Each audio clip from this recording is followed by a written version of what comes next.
Tenemos unos materiales fascinantes, la verdad. Y el tema, bueno, el tema es de esos que te hacen pensar.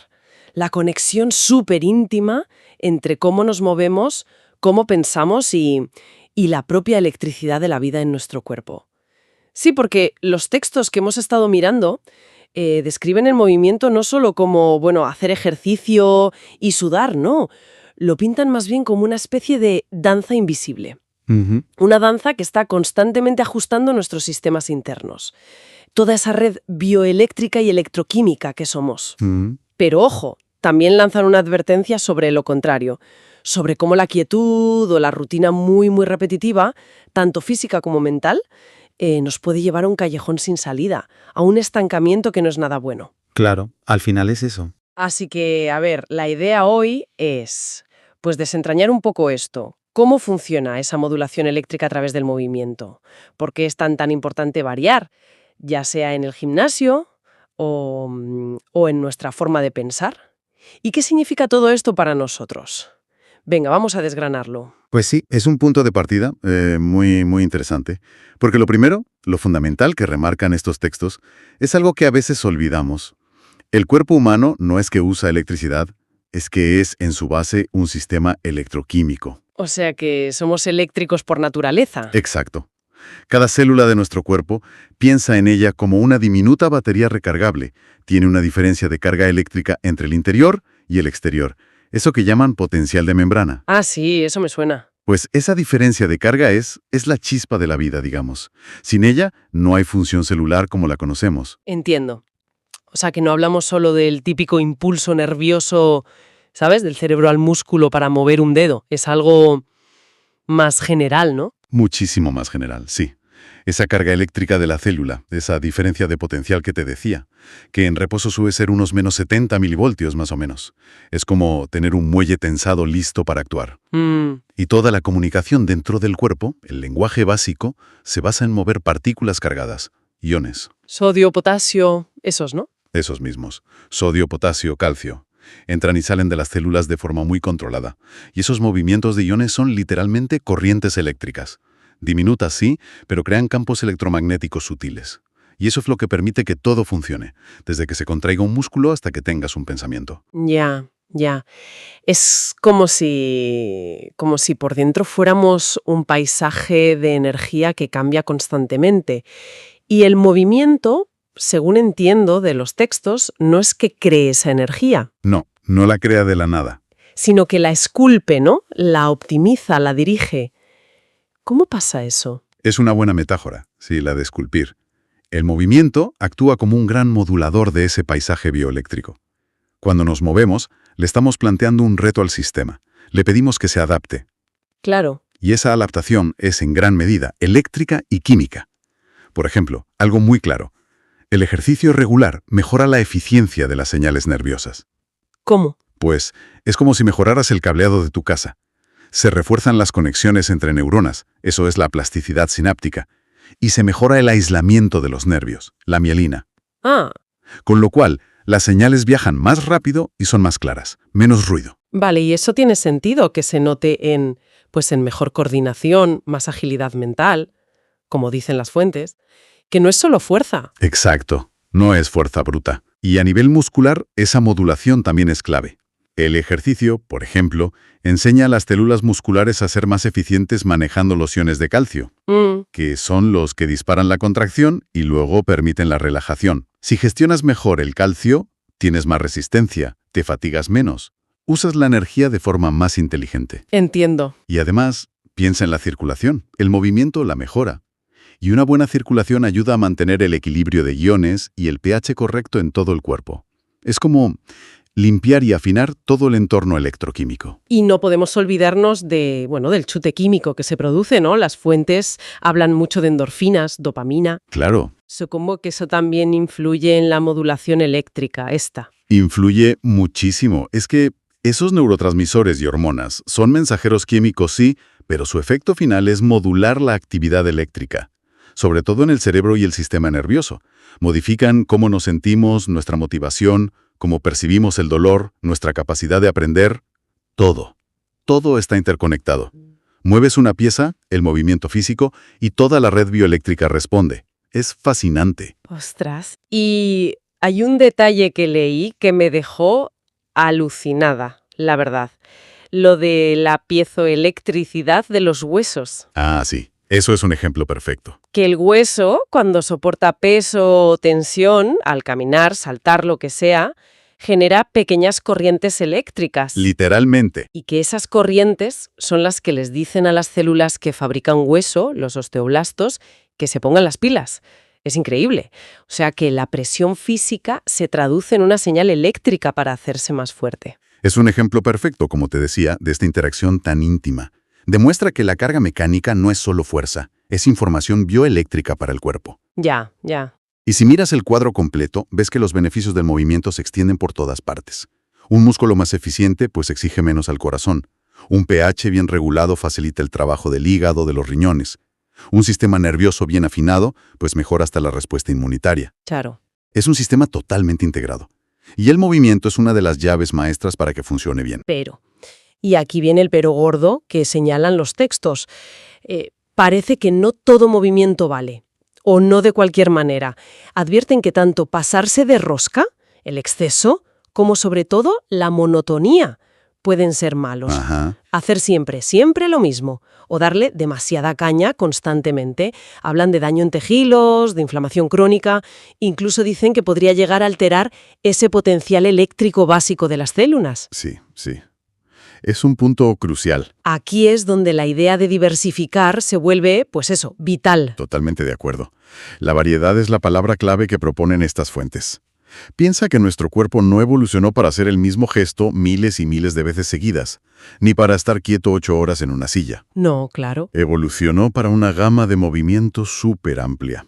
Por eso insisten tanto en combinar cosas distintas, ejercicios con carga, sin carga, aeróbicos para el corazón y los pulmones, anaeróbicos para la potencia muscular, moverse en distintos planos, trabajar distintos grupos musculares. Y mencionan específicamente los estiramientos, pero no como algo pasivo, ¿sabes? Sino casi como un movimiento interno. Me llamó la atención. Sí, los describen de una forma muy interesante, como una forma de liberar tensiones acumuladas, y no solo en los músculos, también en la fascia, ese tejido que lo envuelve todo como una red. Liberar esas tensiones, dicen, puede optimizar esos flujos bioeléctricos a niveles muy sutiles.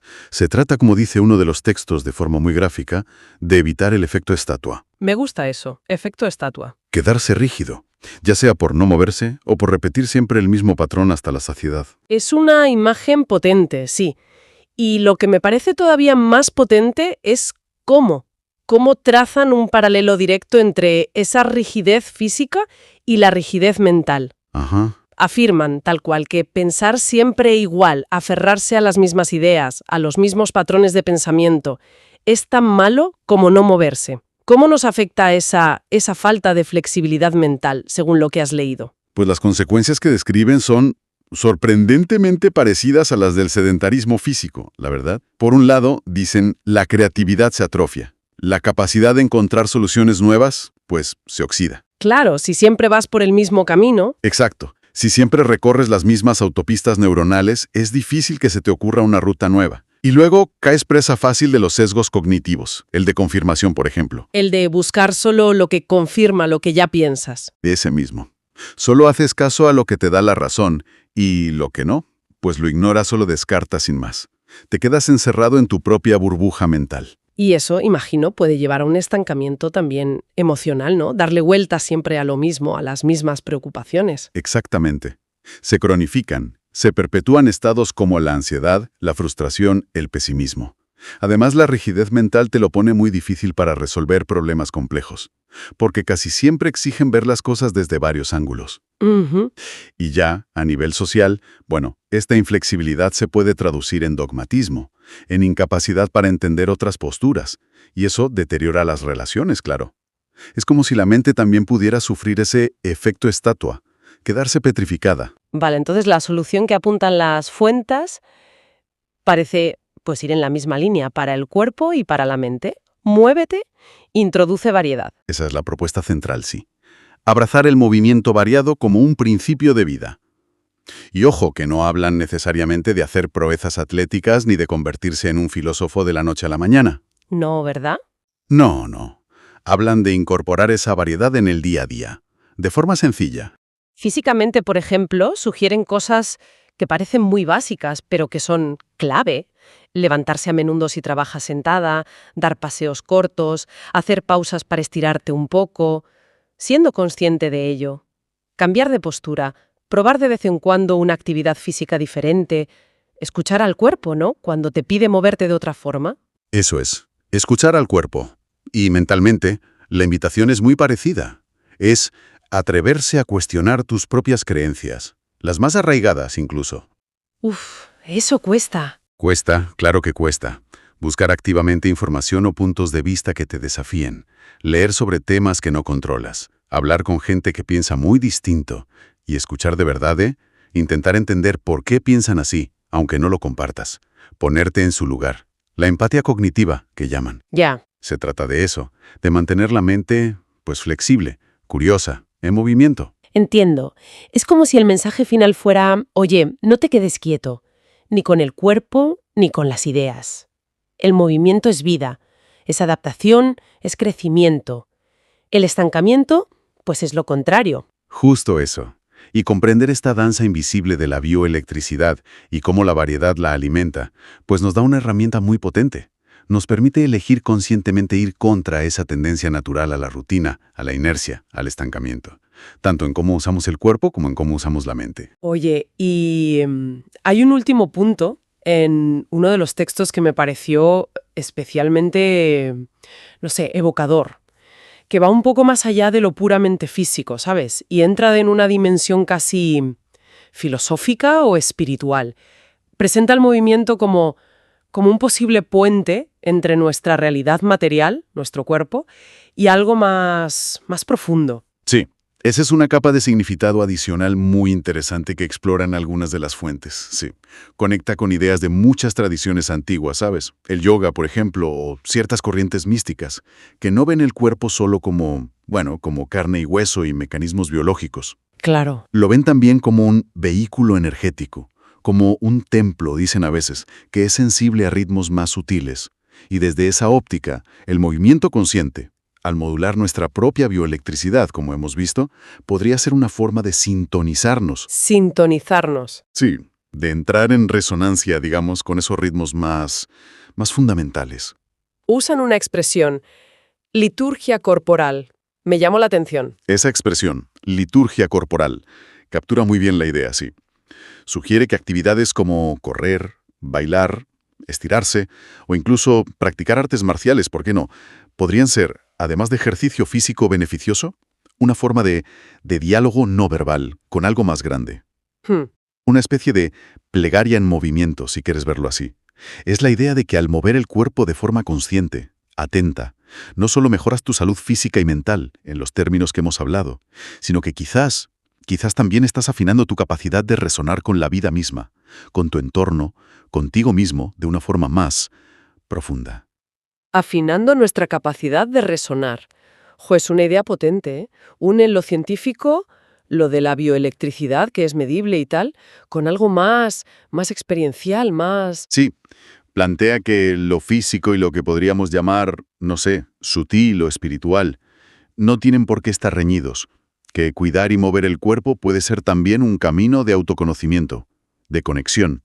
Es darle una dimensión quizá más trascendente a algo tan básico y fundamental como es moverse. Bueno, pues haciendo un repaso rápido de todo lo que hemos explorado hoy, hemos visto que moverse es muchísimo más que solo mover músculos. Es modular nuestra compleja red bioeléctrica interna. Fundamentalmente eso. Hemos desgranado por qué la variedad, romper con la rutina física y mental es tan crucial para evitar ese efecto estatua y todo lo malo que trae. Exacto. Y hemos tocado los beneficios, globales, ¿no? De mantenernos fluidos, adaptables, en cuerpo y mente. Entonces, ¿con qué idea fuerza nos quedamos de todo esto? Pues yo diría que la reflexión clave que emana de estas fuentes es ver el movimiento, tanto el físico como el mental, no como un gasto de energía o como una tarea pesada, O una obligación. o una obligación, eso es, Sí. sino como una inversión esencial en nuestra propia infraestructura vital. Es cuidar activamente ese sistema electroquímico que nos permite existir, pensar, sentir, todo. Ujú. Y sobre todo es comprender que mover el cuerpo y mover las ideas son en el fondo dos caras de la misma moneda. Dos expresiones del mismo impulso vital hacia la salud, hacia la adaptación, hacia el crecimiento. Son la clave de la vitalidad, al fin y al cabo. Me quedo con eso, con la idea de inversión y la de las dos caras de la moneda, vitalidad. Y para cerrar, lanzo una pregunta al aire. Más bien una invitación a reflexionar, ¿no? ¿Qué surge de todo esto? Si nuestro cuerpo y nuestra mente son como instrumentos musicales, ¿vale? Afinados por esa electricidad de la vida. Y hemos visto que el movimiento y el pensamiento variado pueden cambiar esa afinación. La pregunta es, ¿qué nuevas melodías, qué nuevas resonancias podríamos descubrir en nosotros mismos? ¿Qué pasaría si nos atrevemos a explorar conscientemente movimientos y pensamientos que estén fuera de nuestra rutina, de nuestra zona de confort? ¿Qué potencialidades que ni sospechamos podríamos despertar al variar nuestra propia vibración interna? Ahí lo dejamos, para darle una vuelta. Gracias por habernos acompañado en esta exploración. Hasta la próxima.